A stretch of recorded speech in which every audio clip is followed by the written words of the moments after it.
دیکھو بسم اللہ الرحمن الرحیم۔ آج جس صورت کو پڑھایا جائے گا اس صورت کا ایک نام ہے، اس کو سورۃ الشرح بھی کہتے ہیں۔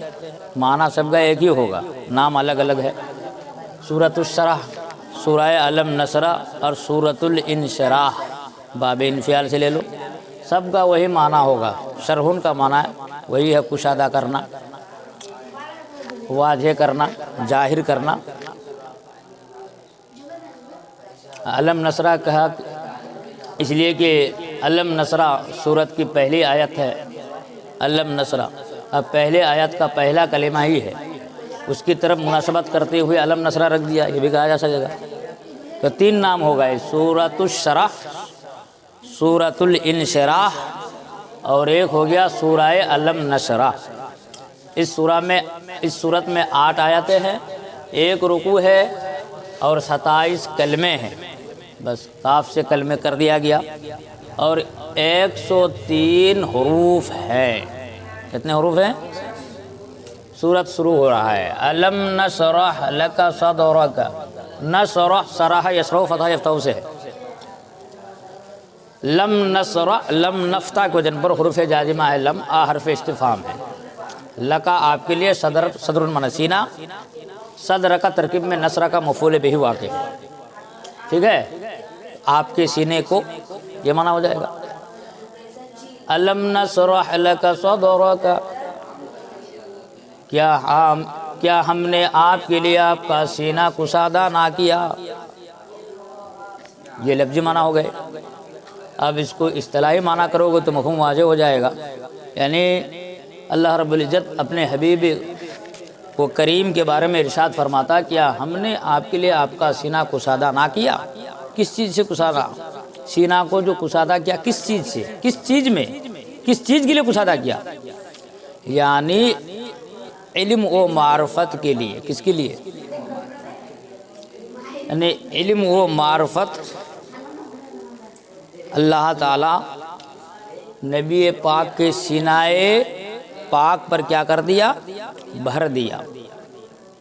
کیا ہم نے آپ کے لیے آپ کے سینہ کو کشادہ نہ کرنے کا ایک معنی ہو جائے، اس لیے کہ نبی کے سینہ کو جو کشادہ کیا گیا یعنی وہ علم و حکمت اس میں بھر دیا گیا، یہ مطلب ہے۔ اور دوسری بات یہ ہے کہ علم و حکمت کے ساتھ ساتھ اللہ کے نبی کو اللہ نے علوم لدنیہ اور حکم الہیہ اور حقائق رحمانیہ اور معرفات ربانیہ، حقائق رحمانیہ، یہ سارے چیز دے کر اللہ کے نبی کو اللہ نے آپ کے سینہ کو کیا کر دیا؟ کشادہ کر دیا۔ اور اس کے بہت سارے وجہات ہیں۔ ایک تو یہ ہے کہ نبی اکرم صلی اللہ علیہ وسلم کے سینہ کو جو کشادہ کرنے کا معنی یہ ہے کہ جبریل نبی کے پاس آئے اور آپ کا سینہ چاک کیا گیا، اور ایک بار نہیں بار بار چاک ہوا ہے۔ چاک کرنے کا مطلب سمجھے کہ نہیں؟ سینہ کو فار کر مطلب کیا؟ دل کو نکال دینا باہر، اس کو بولتے ہیں سینہ کو چاک کرنا۔ تو جبریل امین اللہ کے حکم سے نبی کے پاس آئے اور آپ کا سینہ مبارک کو چاک کیا، آپ کا سینہ پاک چاک کیا اور قلب مبارک کو نکالا، دل کو، اور اس کو زرین تست میں آب زمزم سے غسل دیا۔ اب زرین تست کیا ہے اس کو سمجھ میں آ رہا کہ نہیں آ رہا؟ تست سلپچو کو بھی بولا جاتا ہے۔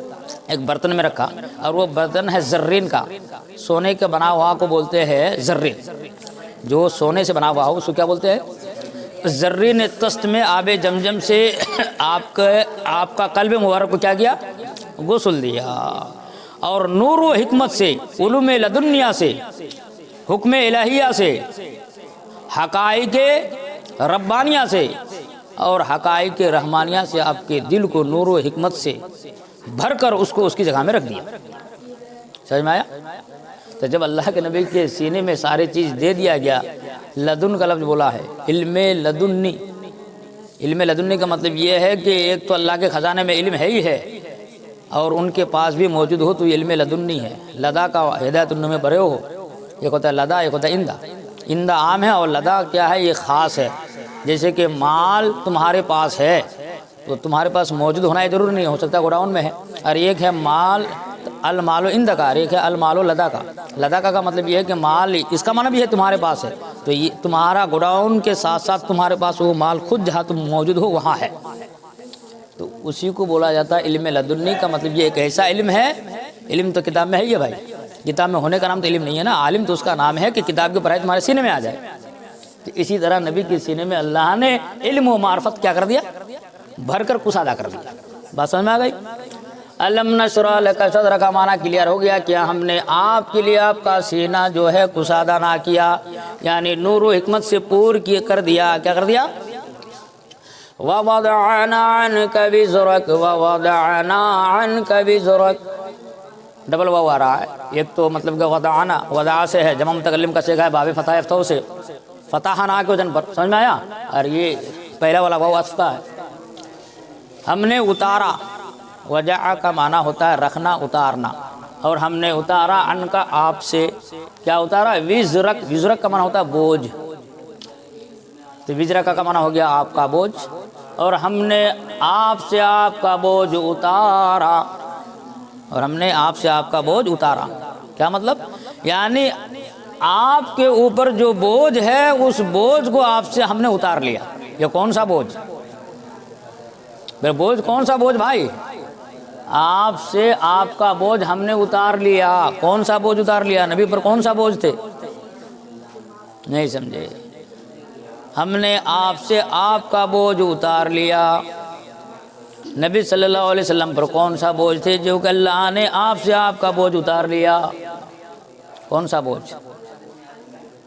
سمجھ میں آ رہا کچھ؟ نہیں سمجھ میں آیا؟ بوجھ کا معنی یہ ہے، آگے کی آیات کو بھی شامل کر لینا ہے، یہاں تک اس آیات کا مفہوم ہوگا۔ الذی انقض ظہرک، جب یہاں تک کہیں گے تو بات سمجھ میں آ جائے گی کہ ہم نے آپ سے آپ کا بوجھ اتار لیا۔ کون سا بوجھ؟ وہ بوجھ الذی انقض ظہرک، قرآن خود ہی اس کا جواب بھی دے دیا ہے۔ وہ بوجھ انقض باب افعال سے ہے نا، انقض ین کے جو انقاذ مصدر ہے، اور اسی سے مطلب کیا ضرب اجرب سے لگو تو ہو جائے گا ناقض یعنی کہ جو اسی سے آیا ہے ناقض وجوہ۔ ناقض کا معنی توڑنے والا، تو ناقض وجوہ کا معنی وجوہ کا توڑنے والا، انقض کا معنی جس نے توڑ دیا۔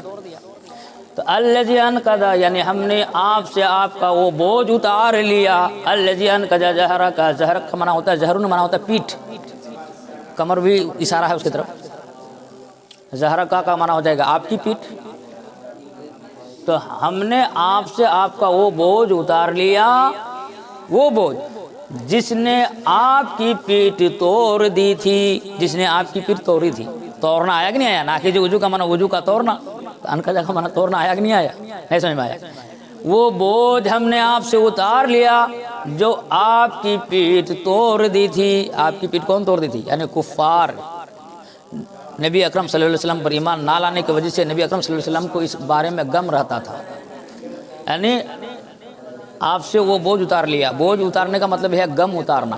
بوجھ کا مطلب یہ دھان کا بورا کا بوجھ نہیں، پتھر کا بوجھ نہیں، یہاں وہ بوجھ ہے کہ نبی اکرم صلی اللہ علیہ وسلم غمگین رہتے تھے، حالت غم میں رہتے تھے، غمگین رہتے تھے۔ دو چیز کے اس میں دو کارن بتائے۔ ایک کارن تو یہ ہے کہ کفار کے ایمان نہ لانے کی وجہ سے، کفار پر ایمان لے کے نہیں آ رہے تھے تو ان کو غم رہتا تھا، اور دوسرا غم ہے کہ گناہ گاران امتی، گناہ گاران امت کا بوجھ، کہ ہمارے مطلب گناہ گار امت مطلب کیا، ان کا کیا حال ہوگا، ان کا کیا حال ہوگا۔ تو نبی تو ہمارے لیے پریشان ہے اور ہم تو مطلب موج و مستی میں ہیں۔ وہی ہے یہاں بوجھ اتارنے کا مطلب، سمجھ میں آیا؟ اور ہم نے آپ سے آپ کا وہ بوجھ اتار لی جو آپ کی پیٹھ توڑ دی تھی، یعنی کفار نے آپ کی پیٹھ توڑ دی تھی، اور گناہ گاران امت کا غم جو آپ کے اوپر ہے، تو یہ بوجھ اللہ نے اتار لیا۔ کیسے اتار لیا؟ کہ آپ کو مقبول الصفات کر دیا۔ مقبول الصفات کا مطلب نہیں سمجھے؟ قیامت کے دن صفات کون کریں گے؟ بہت سارے عزتیں اور کرامت اللہ تعالیٰ اللہ کے نبی کو اس سے پہلے آیت پڑھا کہ نہیں؟ سورہ دوحہ میں، سورۃ الدوحہ میں پڑھا نا، سورہ دوحہ میں کہ ان قریب آپ کو ہم اتنا دیں گے، اتنا دیں گے کہ آپ راضی ہو جائیں گے، فترضا، کہ آپ راضی ہو جائیں گے۔ اور اس میں سے مقبول الصفات بھی ہے کہ صفات صرف آپ ہی کی ہوگی، کسی نبی کی صفات وہ مقبول نہیں ہے، آپ مقبول الصفات ہیں۔ تو آپ سے آپ کا بوجھ اتار دیا، غم والا بوجھ، یعنی آپ جو امت کے لیے رو رہے ہیں، نبی اکرم صلی اللہ علیہ وسلم امت کے لیے رو رہے ہیں، اللہم امتی اللہم امتی، تو کہہ رہے ہیں کہ یہ غم میں نے آپ کے، یہ بوجھ جو ہے امت کا غم، یا کفار جو آپ پر ایمان لے کے نہیں آ رہے ہیں، جانے دو، آپ کا کام ہے تبلیغ کرنا، تبلیغ کر دو، مان لیا تو ٹھیک ہے، مان لیا تو فابیہا، نہ مانا تو فابیہا۔ آگے بات کلیئر ہو گئی والی آیت کا، وَرَفَعْنَا لَكَ ذِكْرَكَ، اور ہم نے آپ کے لیے آپ کا ذکر بلند کر دیا۔ ورفعنا یہ بھی فتح افتح سے ہے، سمجھ میں آیا؟ رفع یرفع، اور ہم نے بلند کر دیا لکا آپ کے لیے ذکر کا، آپ کا ذکر مفعول واقع رفع کا، اور ہم نے آپ کے لیے آپ کا ذکر بلند کر دیا۔ کیا مطلب؟ کہاں آپ کے لیے آپ کا ذکر بلند کر دیا؟ دنیا و آخرت میں، پوری کائنات میں کہہ لو، دنیا و آخرت میں یعنی کائنات میں آپ کے لیے آپ کا ذکر ہم نے بلند کر دیا۔ اس میں مفسرین کے بہت سارے اقوال ہے۔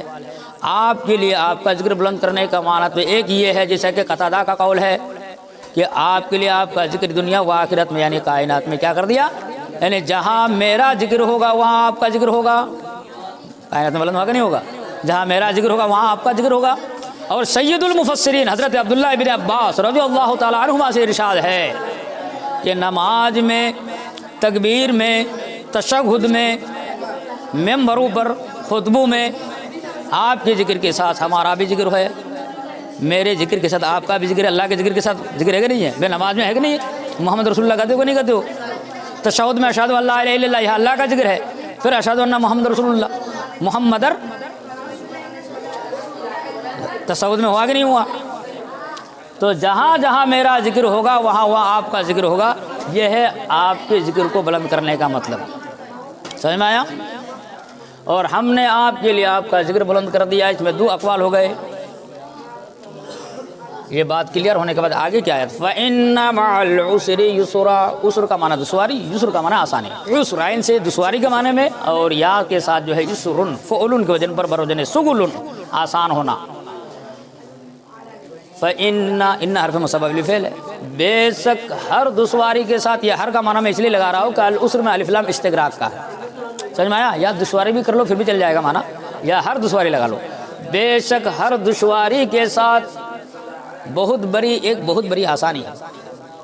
یسرن کا معنی آسانی کے ساتھ بہت بڑی آسانی لگا لیں گے، یہاں اس لیے کہ ہم بہت بڑی دشواری لگائے ہیں تو یہاں بہت بڑی آسانی بھی لگائیں گے نا۔ بے شک ہر بڑی دشواری کے ساتھ، بے شک ہر دشواری کے ساتھ بہت بڑی آسانی ہے، بہت بڑی، کیا مطلب دشواری کے ساتھ آسانی ہے؟ بھائی یہ کفار کے ساتھ اور گناہگار امت کے پیچھے جو آپ کوشش اور محنت کر رہے ہیں، دشواریاں کر رہے ہیں، تکلیفیں برداشت کر رہے ہیں، تکلیفیں جھیل رہے ہیں، مشقتیں جھیل رہے ہیں، یہ دشواری ہے کہ نہیں ہے؟ اور جب اس دشواری کو آپ برداشت کر لیں گے، دشواری ہی میں آسانی ہے۔ بھائی آج آپ پڑھائی کر رہے ہیں، محنت کر رہے ہیں، دشواری ہے کہ نہیں ہے؟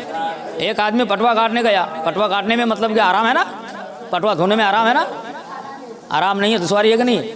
جب پٹوا دھو کے آیا، پٹوا کاٹ کے گھر میں آیا اور مالک کے گھر گیا پیسہ لینے کے لیے، کر کرا کے 1000 ٹکا دے دیا، تو وہ آسانی ہوا کہ نہیں ہوا؟ دشواری پہلے کیا بعد میں آسان ہوا کہ نہیں ہوا؟ نہیں سمجھ میں آیا؟ آیا کہ نہیں آیا؟ یہی چیز ہے یہاں۔ فَإِنَّ مَعَ الْعُسْرِ يُسْرًا، بے شک ہر دشواری کے ساتھ بہت بڑی آسانی ہے۔ تاکید کے ساتھ دوبارہ بولا اس کو پھر، اِنَّ مَعَ الْعُسْرِ يُسْرًا، بے شک ہر دشواری کے ساتھ عظیم آسانی ہے، عظیم آسانی ہے، بڑی آسانی ہے، بہت بڑی آسانی ہے، کچھ بھی معنی کر لو، مفہوم وہی ہونا چاہیے۔ آگے فَإِذَا فَرَغْتَ فَانْصَبْ، فَإِذَا فَرَغْتَ فَانْصَبْ، جب آپ فارغ ہو، لفظی معنی کر دے رہا ہوں میں، فَإِذَا فَرَغْتَ، اِذَا حرف شرط ہے، ماضی پر داخل ہو تو مستقبل کا معنی دیتا ہے۔ جب آپ فارغ ہو، فَانْصَبْ، تو محنت کرو، جب آپ فارغ ہو تو محنت کریں، یہ معنی کر لو، یا جب تم فارغ ہو، تم اور آپ دونوں تعظیم ہی کے لیے آتا ہے، سمجھ میں آیا؟ جب آپ فارغ ہو تو محنت کریں، میں آپ کا منع کر لے رہا ہوں، جب آپ فارغ ہو، فارغ یا فرغ ہو، یہ بھی فتح افتح سے ہے، فرغ تا فتح تا کے وزن پر ہے۔ فنصب، نصب ینصب، نصبا سمیع اسماء سے ہے، اسے تو ان سب ہو گیا، فنصب اس سے پہلے، ان سب سے پہلے حمزہ وصلی آ گیا، اس لیے حمزہ وصلی گر گیا تو فنصب ہو گیا، یہ بھی فعل امر کا صیغہ ہے لیکن یہ سمیع اسماء سے ہے۔ آگے ایک لفظ آ رہا ہے رغبہ، فرغب، یہ بھی سمیع اسماء سے ہے، اسما، ارغب، اسی طرح ان سب، رغب یرغب، رغبن و رغبن و رغبتن کا معنی دلچسپی رکھنا، اور نصب ینصب و نصبن کا معنی ہوتا ہے محنت کرنا، مشقتیں اٹھانا، مشقتیں جھیلنا، معنی سمجھ میں آ گیا؟ فعل امر کا صیغہ ہے یہ بھی اور یہ بھی لاسٹ والا بھی، یہ ماضی کا صیغہ ہے، فرق تھا۔ جب تم فارغ ہو، کس سے فارغ ہو؟ نماز سے۔ نماز ہی لکھا ہوا، نماز نہیں، نماز کے علاوہ اور بھی چیز لیا جا سکتا ہے، عبادت بھی لیا جا سکتا ہے، کوئی بھی عبادت سے جب آپ فارغ ہو، جب آپ عبادت کر رہے ہیں تو عبادت سے فارغ ہونے کے بعد آدمی کو چاہیے کہ دعا کرے۔ کیا کرے؟ تو اس نے مطلب نماز ہی کو متعین اس لیے کر لیا کہ پاکٹ میں شاید وہی ہے نا، تو کوئی بھی عبادت، تو نماز بھی ایک عبادت ہے۔ فَإِذَا فَرَغْتَ فَانْصَبْ، جب آپ فارغ ہو یعنی نماز سے فارغ ہو، فَانْصَبْ تو محنت کرو۔ محنت کرو کا مطلب کیا؟ دعا میں محنت کرے۔ تو کس میں محنت کرے؟ دعا میں۔ کس چیز کی دعا میں؟ آخرت کی دعا میں۔ کس کی دعا؟ تو آخرت کی دعا۔ اب آخرت کی دعا میں نماز میں یہاں بولا کہ جب آپ فارغ ہو، کس سے؟ نماز سے۔ یہاں جو نماز بولا ہے بالکل ٹھیک ہے، اس لیے کہ نماز کے اندر بھی ایک دعا ہے، دعا معصورہ۔ اس میں دو اقوال ہے، ایک قول تو یہ ہے کہ جب آپ فارغ ہو یعنی نماز سے فارغ ہو، اور ایک قول یہ ہے کہ دعا میں محنت کرو۔ تو دعا میں محنت کرنے کا دو معنی ہوگا، ایک ہوتا ہے سلام کے بعد دعا اور ایک ہوتا ہے نماز ہی کے اندر دعا۔ تو نماز کے اندر دعا ہے، دعا معصورہ ہے، اور سلام کے بعد جو دعا کرتے ہیں یہ بھی مراد لے سکتے ہیں ہم، یہ بھی۔ تو مفسرین کے اس میں اقوال میں اختلاف ہے۔ مفسرین کا اقوال میں کیا ہے؟ کسی نے مطلب کیا کہا ہے کہ نماز کے اندر والی دعا ہے، اور کسی نے کہا کہ سلام کے بعد والی دعا ہے۔ بات سمجھ میں آ گئی؟ جب آپ نماز سے فارغ ہو، فنصب تو محنت کرے۔ محنت کرے کا مطلب دعا میں محنت کرے، یہ معنی ہے۔ یہ تو مطلب اصطلاحی معنی ہے، لفظی معنی یہ ہے کہ میں نے کیا۔ جب آپ فارغ ہو تو محنت کرے، کس چیز میں محنت کرے؟ دعا میں محنت کرے۔ اب فارغ ہو کا مطلب جب نماز سے فارغ ہو، تو نماز کا لفظ اور دعا کا لفظ اس طرح برا کے نہیں مرا، یہ اصطلاحی معنی ہو گئے۔ اصطلاحی معنی کا مطلب یہ ہے کہ مفہوم واضح ہو جانا چاہیے۔ وَإِلَىٰ رَبِّكَ فَارْغَب، آخری آیت۔ اور اپنے رب کی طرف، اور اپنے رب کی طرف لفظی معنی ہے فرغب، رغبت کریں۔ کیا کرے؟ اب ظرف اگر مقدم ہو، میں نے پہلے بھی بتایا تھا، حصر کا معنی دیتا ہے۔ اپنے رب کی طرف یا نہیں کریں گے، اور اپنے رب ہی کی طرف۔ جیسے زید فی الدار اور فی الدار زید میں ہوتا ہے کہ نہیں ہوتا ہے؟ زید گھر میں ہے، فی الدار زید میں، زید ہی گھر میں ہے، زید ہی گھر میں ہے۔ اور اپنے رب کے طرف معنی نہیں کرنا ہے، اور اپنے رب ہی کی طرف فرغب، رغبت کرے۔ اپنے رب ہی کی طرف رغبت کرنے کا مطلب، رغبت کرنے کا معنی دلچسپی رکھنا بھائی۔ یعنی جب بھی آدمی دلچسپی رکھے گا کسی کے ساتھ، تو ان کو چاہیے کہ اپنے رب ہی کے ساتھ وہ دلچسپی رکھے۔ دلچسپی رکھنے کا مطلب یہ ہے کہ اس کی فضل کی دلچسپی رکھنا، رغبت کرنا، اس کے فضل کی دلچسپی رکھنا، یا تو پھر اسی پر توکل کرنا اور اسی پر بھروسہ کرنا، یہ مطلب ہے۔ نہیں سمجھ میں آیا؟ اور اپنے رب ہی کی طرف رغبت کرے یعنی اسی پر توکل کرے اور اسی کے فضل کا بھروسہ رکھے۔ سمجھ میں آ گئی بات؟ آج کا سبق یہیں پر ختم ہوتا ہے۔ سورہ الم نصرہ جو پڑھایا گیا ہے، اللہ رب العزت آپ کو سمجھنے اور محنت کرنے اور اس سے زیادہ کہیں عمل کرنے کی توفیق رفیق عطا فرمائے۔ وما علینا الا البلاغ المبین۔